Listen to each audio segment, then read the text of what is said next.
ہمارے دلوں پہ تو چھریاں چلا دی ہیں، ہمیں زخمی کر دیا، ہمیں خون و خون کر دیا۔ یہ 22 کروڑ عوام کا کسی کو کوئی خیال نہیں ہے۔ خیال ہے تو اپنی جائیدادیں بچانے کا، اپنے کرپشن کے جو مقدمات ہیں ان کو فارغ کرنے کا، خیال ہے ان کو تو اپنے منی لانڈرنگ کرنے کا، خیال ہے تو ان کو اپنے بچوں کا، اپنے خاندان کا۔ ان کو بس یہ ہے کہ ان کی جو ہے نا، ان کی جائیدادیں پوری دنیا میں بنتی جائیں، ان کو آسٹریلیا میں اور بیلجیم میں جزیرے ملتے جائیں۔ بڑے ادارے بھی ہیں نا، انہوں نے بھی چٹیں پڑھنی ہوتی ہیں۔ یہ جو الیکشن کمیشن ہے نا، یہ ایون فیلڈ کے آگے دم ہلاتا ہے۔ اللہ نہ کرے خان صاحب کو کچھ نہیں ہو سکتا، میرے بچوں کی زندگی خان صاحب کو لگ جائے۔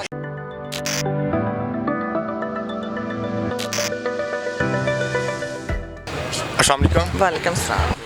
دیکھیں جس بات کی کیا بات کروں، صبح مطلب ٹھیک ہے، میرے جو ہمارے لیڈر ہیں وہ بہت بہادر ہیں، وہ بڑے چل بیٹھے ہیں، لیکن ہم جو 22 کروڑ عوام ہیں نا، ہمارے دلوں پہ تو چھریاں چلا دی ہیں، ہمیں زخمی کر دیا، ہمیں خون و خون کر دیا۔ اور یہ اب سے نہیں ہو رہا، یہ اپریل سے ہمارے ساتھ ہوتا آ رہا ہے۔ ہم ہر روز زخمی ہوتے ہیں۔ یہ 22 کروڑ عوام کا کسی کو کوئی خیال نہیں ہے۔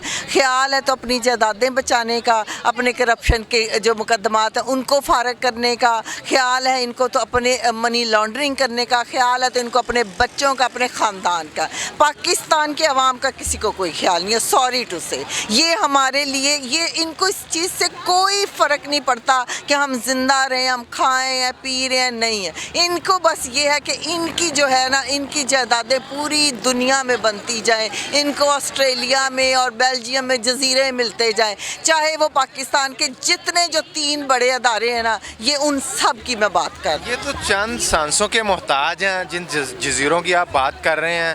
بدقسمتی یہ ہے کہ پورے کی پورا آپ کہہ لیں کہ اس ملک کا جو سسٹم ہے وہ ایک طرف نظر آ رہا ہے ہمیں۔ ہم مولانا فضل الرحمان کی بات کریں، 13 جماعتوں کا دیگر اتحاد، کبھی وہ کہتا ہے ہم تیتلیوں کے لیے زمین گرم کر دیں، کبھی ہمیں جنرل سرفراز کا طیارہ کریش کرتا ہوا دکھائی دے رہا ہے۔ اس اوورحال پہ کبھی سوچا بھی ہے کہ عوام پہ جو آنے والے دنوں میں رد عمل آئے گا، اس سے کبھی نہیں وہ ڈرے؟ دیکھیں جو مولانا فضل الرحمان ہے اس کی میں کیا بات کروں، وہ ایک اسلام کے نام پہ دنیا بنانے والا شخص ہے۔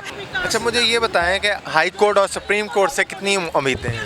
دیکھیں جو ان کو نا، جو ہماری یہ بڑے ادارے بھی ہیں نا، انہوں نے بھی چٹیں پڑھنی ہوتی ہیں، ان سے مجھے کسی قسم کی کوئی امید نہیں۔ اگر امید ہے تو ہمیں 3.5 سال خان صاحب نے چلایا، پھر ان ادارہ جاتی سسٹم اس وقت اسٹرانگ کرتے، 22 سال کے بعد اب جا کے پتا چلا ہے کہ میرا نظریہ پینیٹریٹ نہیں کیا۔ وہ یہ باتیں ہیں نا، یہ 3.5 سال کی حکومت کو اگر آپ کہیں گے نا، پچھلے 50 سال کے جو مافیا جڑوں میں بیٹھا، اگر آپ اپنے گھر کے حالات بھی جو پچھلے 50 سالوں میں آپ کے باپ دادا نے خراب کیے ہوں گے نا، اگر آپ اپنے گھر کے حالات بھی ٹھیک کرنا چاہیں گے نا، تو آپ 3.5 سال میں نہیں ٹھیک کر سکتے۔ جو آپ نے اپنی، اگر بچپن سے آپ کے باپ دادا نے آپ کے بچوں میں کرپشن، بے ایمانی، جھوٹ، چوری کی ہوگی نا فیڈ، تو آپ کو آئندہ کئی اگلی جنریشن تاریخ ہے، یہ ہسٹری ہے کہ جو بھی اس ملک کے لیے کام کرتا ہے اسے سائیڈ پہ کر دیا جائے۔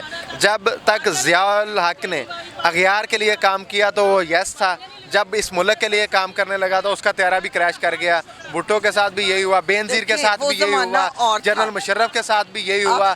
کل بینظیر کی کل کی بات ہے، ابھی کل کی بات ہے، ایک 15 دن کی بات ہے، جنرل سرفراز کا طیارہ کریش کرتا ہے۔ آپ کہہ رہی ہیں وہ زمانہ اور تھا، کتنے دن پہلے کی بات ہے یہ؟ 70 سالوں میں جو چیز، جو یہ ان کو اپنی مقابلے میں پہلی دفعہ کوئی عوام کھڑی نظر آئی ہے، یہ وہ بندہ ہے جو چاہے تو ایک لمحے میں وہ اربوں خربوں کما سکتا ہے، اور یہ اس پہ یہ توشہ خانہ کا کیس بنا کے شرم کی بات ہے۔ یہ جو الیکشن کمیشن ہے نا، یہ ایون فیلڈ کے آگے دم ہلاتا ہے، وہاں سے جو کچھ اس کو آرڈر آتے ہیں، یہ نا اس کی خواہشات پوری کر رہا ہے نواز شریف کی اور مریم کی، کہ وہ عمران خان کے ساتھ یہ کچھ ہوتے دیکھنا چاہتے تھے، سو اس نے کر دیا۔ معذرت کے ساتھ میں صحافت کا ادنا سا طالب علم ہونے کی حیثیت سے جو تاریخ پڑھتا ہوں پاکستان کی، مطالعہ کرتا ہوں، تو مجھے لگ رہا ہے کہ ان اداروں نے، ان بدماش مافیا نے یہ طے کر لیا ہے کہ ہم نے خان کو سائیڈ لائن کرنا،